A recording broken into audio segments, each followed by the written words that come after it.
मेरी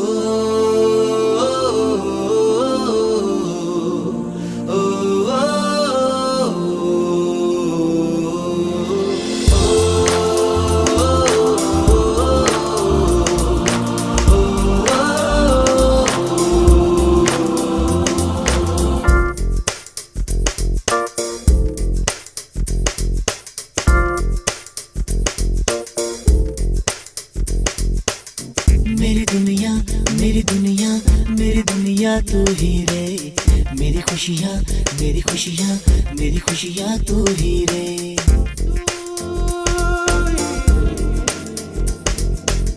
मेरी दुनिया मेरी दुनिया मेरी दुनिया तू ही रे, मेरी खुशियाँ मेरी खुशियाँ मेरी खुशियाँ तू ही रे। रात दिन तेरे लिए सजदे करूं, दुआएं मांगू रे मैं यहाँ अपने लिए, रब से तेरी भलाएं मांगू रे।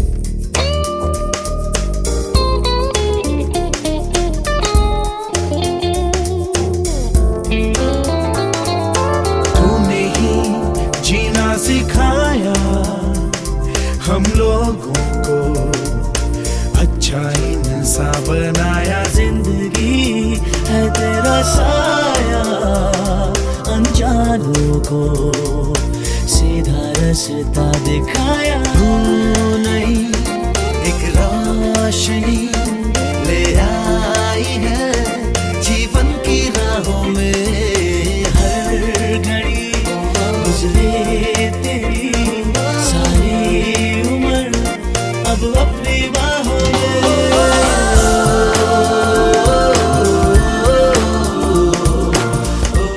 पृथ्वी और सुप्रिया उनके रिलेटिव्स हैं और उनके जान परिचित आप लोग यहाँ पर आ सके इस समय में आप आ सके कि उनके बेटे सामर्थ इमैनुअल आप लोगों को धन्यवाद देना चाहते हैं।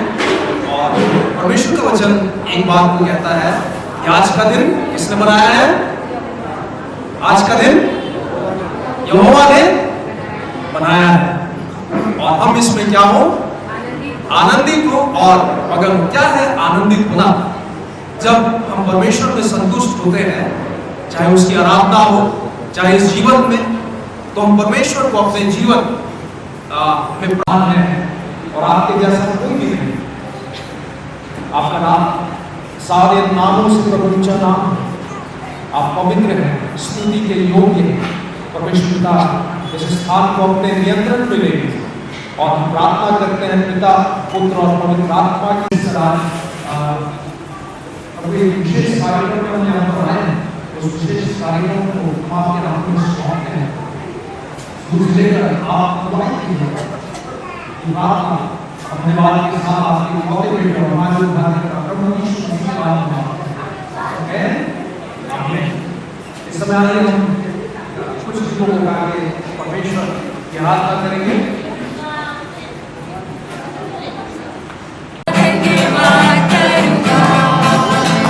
उसकी संगति में सदा रहूंगा, साथ चलूंगा मैं, जय करूंगा, साथ चलूंगा मैं, जय करूंगा, करूंगा मैं प्यार करूंगा, साथ चलूंगा मैं, जय करूंगा, करूंगा मैं प्यार करूंगा। देगी मुझे दुनिया कभी भी कोई सुख और शांति आराम, ना देगी मुझे दुनिया कभी भी कोई सुख और शांति आराम। मेरे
आदर और महिमा हो तेरी, तू ही हमारा खुदा।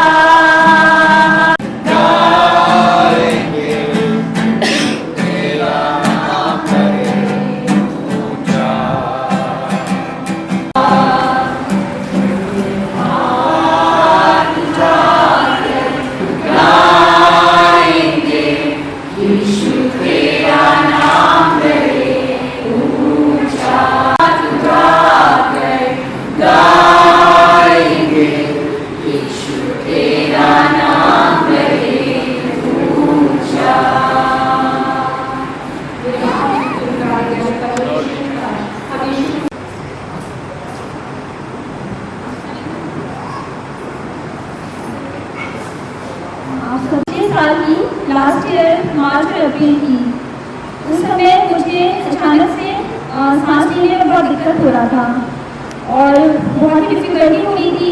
यहाँ तक कि रात में भी हमको सोने में दिक्कत हो रहा था। मैं उनको बोलती थी कि मैं क्या करूँ, ये मुझे कम्फर्ट करने के लिए बहुत कुछ ट्राई करते थे। तो बहुत डिफिकल्ट फेज से गुजर रही थी। उस समय फिर हम लोगों ने डॉक्टर को कंसल्ट किया, तो वहाँ पे उन्होंने कहा कि या तो हार्ट का दिक्कत हो सकता है या फिर हीमोग्लोबिन कम हो सकता है। तो उन्होंने हीमोग्लोबिन की जांच की, तो जनरली वुमेन्स का हीमोग्लोबिन 12 से 14 के बीच होना चाहिए, पर मेरा 7 था। तो उन्होंने मुझे हेमेटोलॉजिस्ट के पास भेजा और वो सारे टेस्ट किए गए और मुझे बहुत डर भी लग रहा था। तो टेस्ट में देखा गया तो सारा रिपोर्ट नेगेटिव था, नॉर्मल निकला, सिर्फ एक रिपोर्ट उसमें पॉजिटिव निकला। पर वो रिपोर्ट भी ऐसा था कि रिपोर्ट आना था एक दिन में, लेकिन उन्होंने 3 वीक्स लगाया रिपोर्ट आने में। डॉक्टर को हमने ये चीज़ कहा, बट उन्होंने ध्यान नहीं दिया, उन्होंने उसके ऊपर और भी टेस्ट को नहीं दिया। सो बट प्रभु ने हमें विजडम दिया कि हम फिर से वो टेस्ट रिपीट करें। प्रभु का धन्यवाद, उनकी वो रिपोर्ट भी नेगेटिव निकला। सो बहुत ही हमें कम्फर्ट फील हुआ।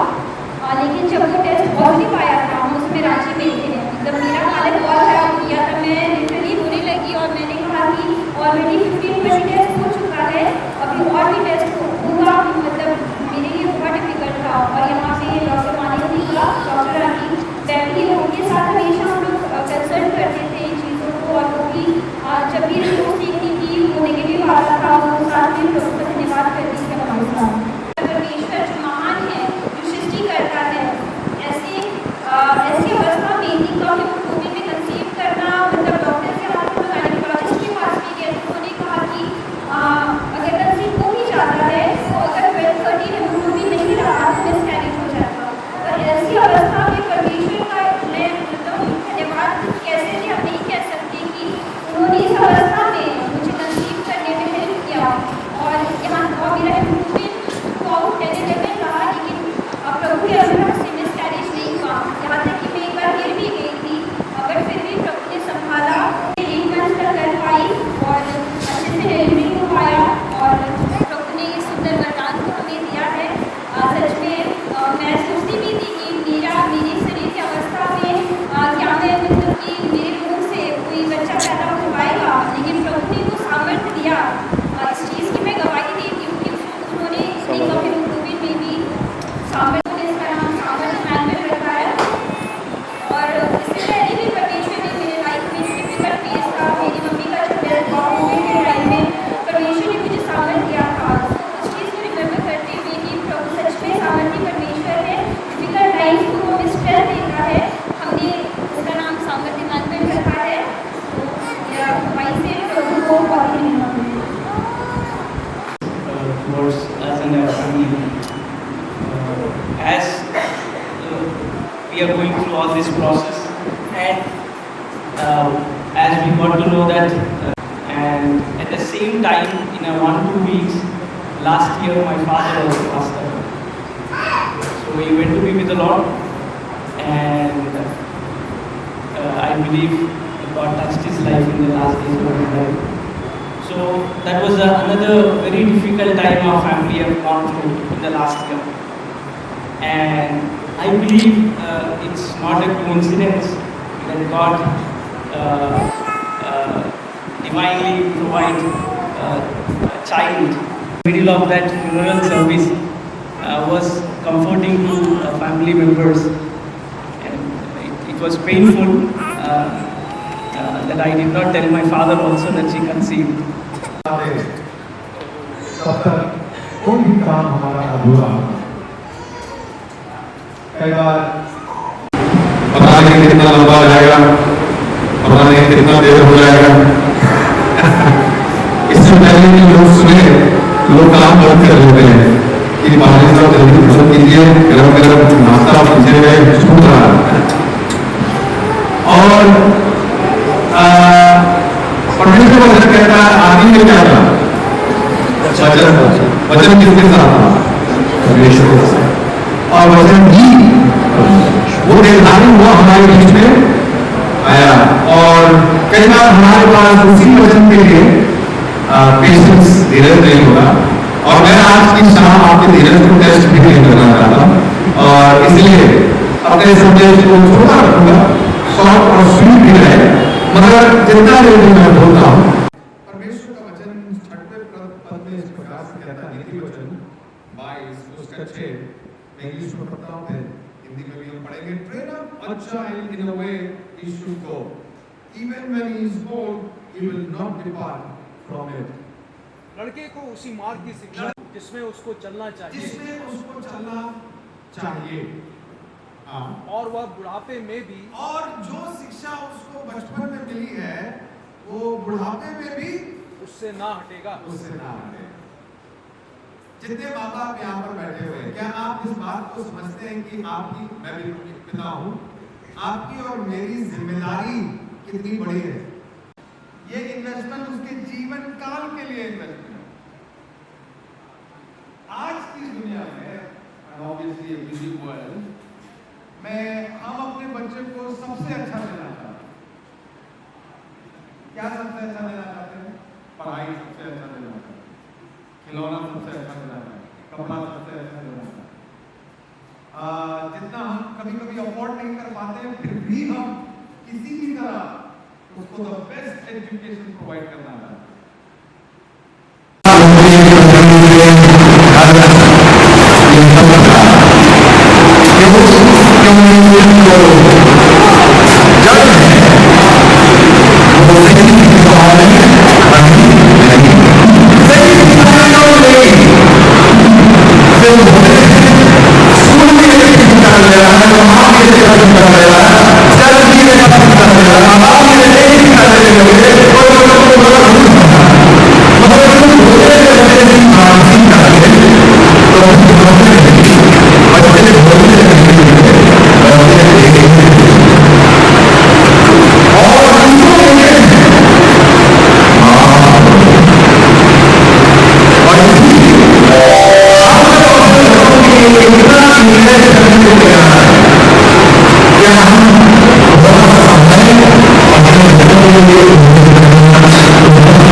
अनुशासन में अच्छा, मेरे साथ एक और वचन निकालिए, एफिसियों की पत्री 6वां अध्याय उसका 14वां पद। हम मैं पढ़ता हूँ, कोई बात नहीं, हम लोग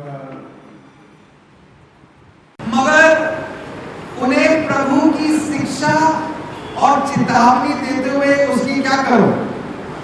पालन पोषण करो। उसे क्या मत दिलाओ? क्रोधित मत, गुस्सा मत दिलाओ, रिस मत दिलाओ। उसको एक ही चीज बार बार मत बोल, उसकी गलतियों को बार बार उसे मत दिखाओ, बार बार उसकी कमियों को मत गिनाओ। इससे बच्चे को क्या कोई फायदा नहीं होता, वो और फ्रस्ट्रेट हो जाता है। परमेश्वर कहता है तो फिर कैसे? उसे गुस्सा मत दिलाओ, तो मतलब कैसे हमें अनुशासित करना है, कैसे चेतावनी देना, कैसे उन्हें अच्छी बातों को सिखाना है? प्रेम से। प्रेम हमारा सबसे बड़ा हथियार है। माँ बाप आज ऑब्वियसली सामर्थ को कुछ नहीं समझेगा मेरी बात, तो कम से कम माँ बाप समझ जाए। आज हमारे हाथ में सबसे बड़ा हथियार एक बच्चे को अनुशासित करने का सबसे बड़ा हथियार प्रेम है। कई बार हम भूल गए हैं कि ये सबसे बड़ा हथियार है, सबसे बड़ा हमारे पास दिया हुआ टूल है प्रेम। इससे बड़ा कुछ नहीं है, क्रोध नहीं है, मारपीट नहीं है, डंडा लगाना नहीं है। कभी कभी भले वो भी लग सकता है, छड़ी भी लग सकता है, मगर वो हमारा पहला तरीका नहीं है डिसिप्लिन अनुशासन करने का। हमारा अनुशासन करने का सबसे बड़ा और सबसे सामर्थ्य तरीका प्रेम है। परमेश्वर ने हमें और आपको अनुशासित किया कैसे? हमसे प्रेम करके अपने पुत्र को इस संसार में भेजा ताकि उसका पुत्र हमारे पापों को अपने ऊपर ले ले, क्रूस पर बलिदान हो, ताकि जो कोई भी उस पर विश्वास करे वो नाश ना हो पर अनंत जीवन को प्राप्त। यदि परमेश्वर को हमें हमेशा क्रोध से और छड़ी से अनुशासन करना होता तो क्या होता हमारा हाल? क्या हम प्रभु के क्रोध को सह पाते? कोई नहीं। परमेश्वर ने हमें क्या दिया है? प्रेम दिया। हम प्रार्थना करेंगे पृथ्वी और सुप्रिया के लिए। परमेश्वर इन्हें भी धीरज और प्रेम प्रदान करें। उत्पत्ति की किताब उसके 18वें अध्याय उसके 19वें पद में परमेश्वर अब्राहम से कुछ कहता है। जल्दी से देखेंगे उत्पत्ति उसके 18वें अध्याय उसके 19वें पद। क्योंकि मैंने उसे इसलिए चुना है हाँ। कि वो अपने बच्चों को और घराने को, मैंने उसे, परमेश्वर ने कहा अब्राहम को मैंने क्यों चुना? सदोम और गोमोरा का यहाँ पे अभी एक बुरा हाल होता है और उसके बाद परमेश्वर उनके बीच में से अब्राहम को चुना हुआ है, प्रॉमिस दिया है। और परमेश्वर क्या कहता है? मैंने अब्राहम को क्यों चुना? मैंने पृथ्वी को क्यों चुना? मैंने सुप्रिया को क्यों चुना?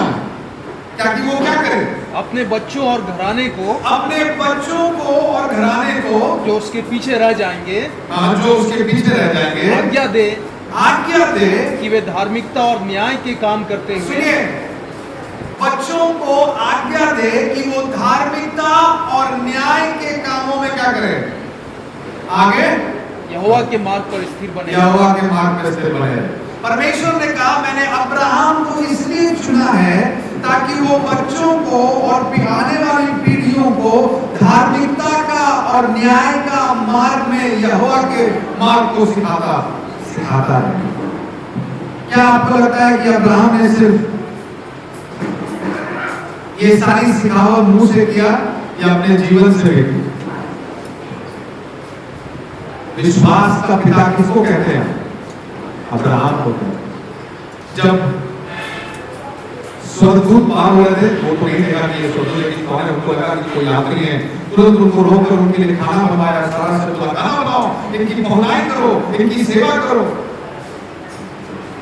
परमेश्वर की बातों को, आज्ञा को कभी यहाँ तक कि अपने पुत्र को बलिदान करने के लिए उसने पीछे नहीं आ रहा। ये उसका विश्वास था परमेश्वर के प्रति, ये उसका परमेश्वर के प्रति आदर और सम्मान था। पहुनाई करने में आगे था, विश्वास में आगे था, प्रेम में आगे था। कौन था? अब्राहम। परमेश्वर ने कहा मैंने अब्राहम को इसलिए चुना ताकि इसके जीवन के द्वारा इसके बच्चे भी प्रभु के मार्गों को सीख सके। आज हमारी प्रार्थना पृथ्वी और सुप्रिया के लिए भी यही है कि परमेश्वर की दया इन पर इतनी हो कि इनको दिया हुआ परमेश्वर का ये दान, इस दान का अपनी बुद्धि और ज्ञान से नहीं मगर परमेश्वर के वचन से ये उस बच्चे को प्रभु का दान समझ के प्रभु के मार्गों में चला सके। हमारी प्रार्थना आज इनके लिए यही होगी। आखिरी पद है, पक्का बोल रहा हूँ, आखिरी पद है इब्रानियों की पत्री 12वां अध्याय उसका 6वां पद। क्योंकि प्रभु जिससे प्रेम करता है, अच्छा सुनिए, पता नहीं पीछे तक सुनाई दे रहा है कि नहीं, मगर चलिए फिर भी बोल देता हूँ। प्रभु जिनसे प्रेम करता है उसकी ताड़ना भी करता है। हाँ, उसको अनुशासित भी करता। प्रभु जिससे प्रेम करता है उसे डिसिप्लिन भी करता, अनुशासित भी करता। हाँ। और जिसे पुत्र बना लेता है, और जिसको परमेश्वर अपना पुत्र बना लेता है उसको कोड़े भी लगाता है, उसको छड़ी भी लगाता, अनुशासित भी करता है और छड़ी भी लगाता। आगे तुम दुख को अनुशासन समझकर सह लो, हाँ। क्योंकि परमेश्वर तुम्हें पुत्र जानकर तुम्हारे साथ व्यवहार करता है, हाँ, वह कौन सा पुत्र है वो कौन सा पुत्र है जिसे उसका पिता अनुशासित नहीं करता? जिसे उसका पिता अनुशासित, कौन सा ऐसा बच्चा होगा जिसके माता पिता उसे अनुशासित नहीं करते? हाँ, पर यदि यह अनुशासन जो सबकी होती है तुम्हारी नहीं हुई, तो तुम पुत्र नहीं हाँ, परंतु व्यभिचार की संतान ठहरे। हाँ, आगे। फिर यह कि जब शारीरिक पिता भी हमें अनुशासित करते थे तो हमने उनका आदर किया। बस इस इब्रानियों की इस पत्री में परमेश्वर का वचन हमसे कहता है, कोई ऐसे बच्चे नहीं है जिनके माँ बाप उन्हें अनुशासित नहीं करते। उसका मतलब हमारे बच्चों को बचपन से अनुशासन में रखना जरूरी है। अनुशासन कैसे रखेंगे? यदि हम खुद अनुशासित नहीं, यदि हम परमेश्वर के मार्गों पर नहीं चलते, यदि हम बुराइयों को बुरा नहीं समझते, हम गलतियों को गलती नहीं समझते। आजकल मैंने कुछ माँ बाप को देखा है अपने बच्चों के बारे में बात करते हुए, अरे पास्टर साहब क्या बोले, ये तो बहुत पहलवान है, बहुत ताकत है। क्यों? 2-4 लोग को स्कूल में रोज मार के आता है। इसमें हंसने वाली क्या बात है? आपका बेटा मार के आता है, इसमें हंसने वाली क्या बात है? इसमें गर्व करने वाली क्या बात है? क्या हमारी गलतियों के प्रति गंभीरता खत्म हो गई? हमारे बच्चा पिछले बार चीटिंग करता हुआ पकड़ा गया, क्या बोले आजकल के बच्चे जितना भी बोले नहीं मानते हैं तो छोड़ दिए। अरे इसको हम अनुशासन कहते हैं क्या? क्या हमारे बच्चे चीटिंग कर सकते हैं? कौन सिखा रहा है? कौन है जो उसको ध्यान नहीं दे रहा? हमारे बच्चों को परमेश्वर ने दान के रूप में हमें दिया है ताकि वो क्या कर सके। बच्चा तो फेल होगा चलेगा, मगर तू चीटिंग नहीं कर सकता। ये हमारी शिक्षा है और हम बचपन से किसकी शिक्षा देते हैं? और बच्चों को परमेश्वर के मार्ग की शिक्षा देते हैं। और मैंने जिस प्रकार से कहा, बच्चे सिर्फ सुनते नहीं, वो गौर से आपको और हमको क्या कर रहे हैं? देख रहे हैं। वो देख रहे हैं कि ये जो बोलता है मेरा पिता, ये जो बोलती है मेरी माँ, ये खुद क्या करती है। जब क्रोधित होती है तो मेरी माँ क्या करती है, जब क्रोधित होता है तो मेरा पिता क्या करता है। कहीं बुरे शब्दों का प्रयोग तो मेरा पिता खुद नहीं करता, कहीं हाथ तो वो माँ पे खुद नहीं उठाता, कहीं वो गालियों तो खुद नहीं देता, कहीं वो नशा तो खुद नहीं करता, कहीं ये कौन देख रहा है? हमारे बच्चे माँ बाप की ओर देख रहे हैं। और हर एक माँ बाप से यहाँ पर मैं कहना चाहूँगा, हमारी एक बच्चा जब प्रभु हाथ में देता है, हमारी जिम्मेदारी बढ़ जाती है। जो शिक्षा हम उसे इस उम्र में देंगे, वही शिक्षा उसे आगे जाकर बुढ़ापे में भी उसे मजबूत खड़ा करके रखेगा। यदि आप और हम सचमुच अपने बच्चों से प्रेम करते हैं तो हमें सर्वप्रथम यहोवा से प्रेम करना पड़ेगा। परमेश्वर का वचन कहता है, यदि तुम्हारे घर को यहोवा ना बनाए तो बनाने वाले की परिश्रम। हमारा प्रेम यदि यहोवा से नहीं है तो हमारा घर में प्रेम आ नहीं सकता। यदि हमारे घर में यहोवा का भय हम खुद नहीं मानते हैं तो हमारे बच्चे यहोवा का भय मान नहीं सकते। और इसलिए आज पृथ्वी और सुबिया को दिया हुआ इस जिम्मेदारी पर, जब ये इस जिम्मेदारी को ले रहे हैं, ये कोई मामूली जिम्मेदारी नहीं है, ये आज से सामर्थ के लिए खुदा है, ईश्वर है। जब तक कि सामर्थ सच्चे ईश्वर को नहीं जान जाएगा, उसके लिए उसका पिता ही ईश्वर का काम करेगा। ईश्वर का सारा स्वभाव उसके पिता और उसकी माता के अंदर में होना चाहिए, क्योंकि सामर्थ अभी ईश्वर को नहीं जानता है, सामर्थ सिर्फ माँ बाप को जानता है।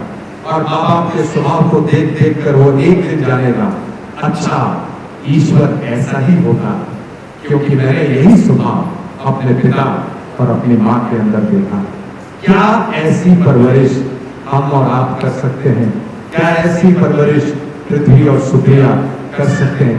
ये चुनौती मैं छोड़ना चाहता हूँ। वो घर अपने बच्चों को ऐसी शिक्षा दे सकता है, क्योंकि ऐसा करने के लिए हमारे पास ताकत नहीं है, मगर जो यहोवा हमारे घर को बनाता है वही ये ताकत प्रदान करता है। आइए हम इनके लिए प्रार्थना करेंगे। मैं चाहूंगा पृथ्वी और सुप्रिया इस वक्त सामने आएंगे और हम इनके लिए प्रार्थना करेंगे। सामर्थ इस वक्त थोड़ा ज्यादा सामर्थ्य में है, मगर हम कोशिश करेंगे।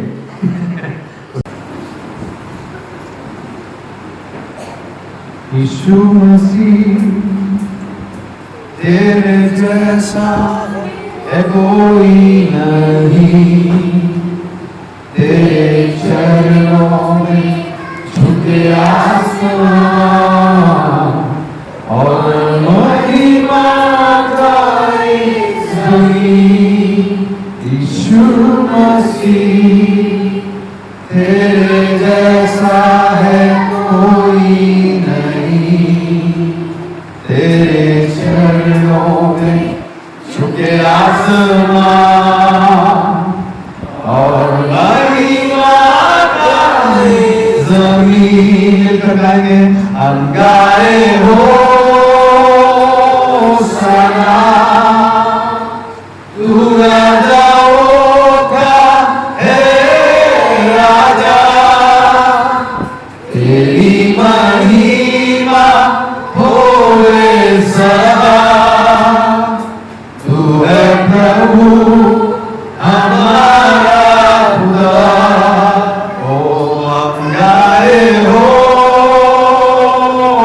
सना, तू राजाओं का है राजा, तेरी महिमा होए सदा। तू है प्रभु हमारा खुदा, तू है प्रभु हमारा खुदा। अपने हाथों को हम इनकी ओर बढ़ाएंगे और हृदय से इनके लिए प्रार्थना करेंगे। आज हम सब यहाँ इन्हें आशीषित करने के लिए आए हैं।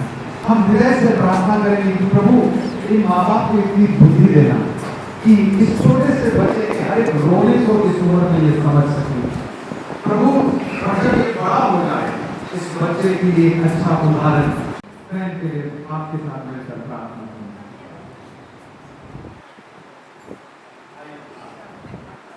स्वर्गीय पिता परमेश्वर, सभी लोग मिलकर आपके नाम से इस परिवार को आशीषित करें। प्रभु पृथ्वी और सुप्रिया आज अपने दान को लेकर तेरे समीप में आए हैं और तेरे हाथों में इसे समर्पित कर रहे हैं। तेरा दिया हुआ दान तेरे ही हाथों में हम समर्पित कर रहे हैं, ताकि प्रभु तू इस बच्चे को बचपन से लेकर इसके जीवन भर तक अपने पंखों तले छुपा कर रख।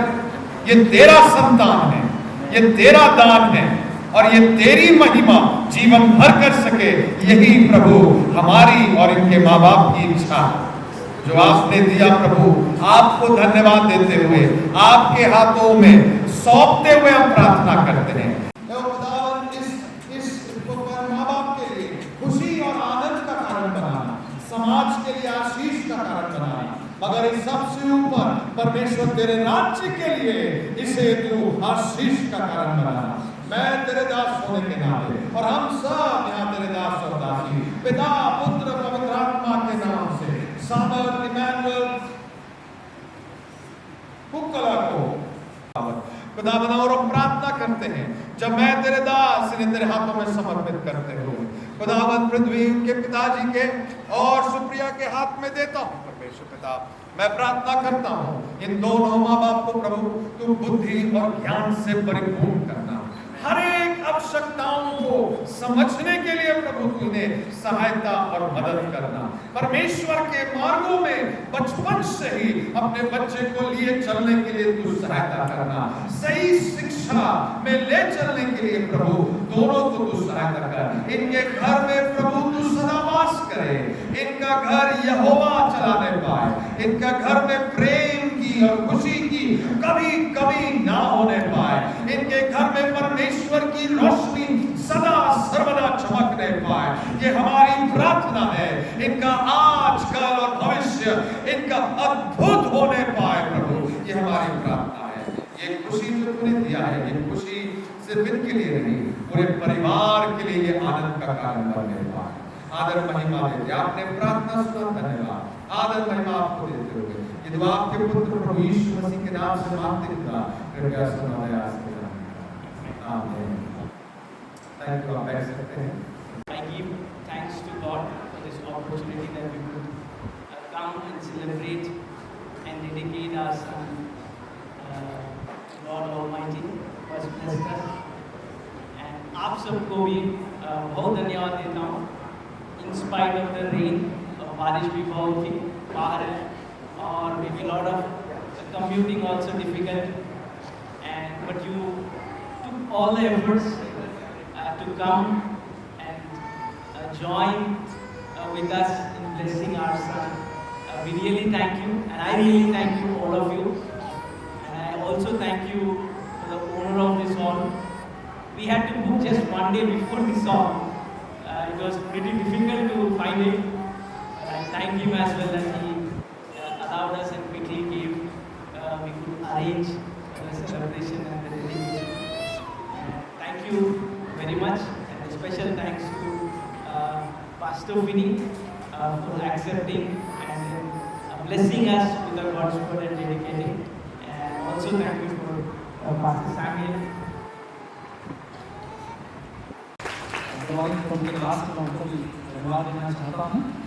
और इस समय आइए, समय हो गया है, हम इस समय भोजन के लिए भी प्रार्थना में जाएंगे, और उसके बाद में आप पृथ्वी और सुप्रिया से आप मिल सकते हैं और दोनों सेशन भी होगा। आइए हम अपने आप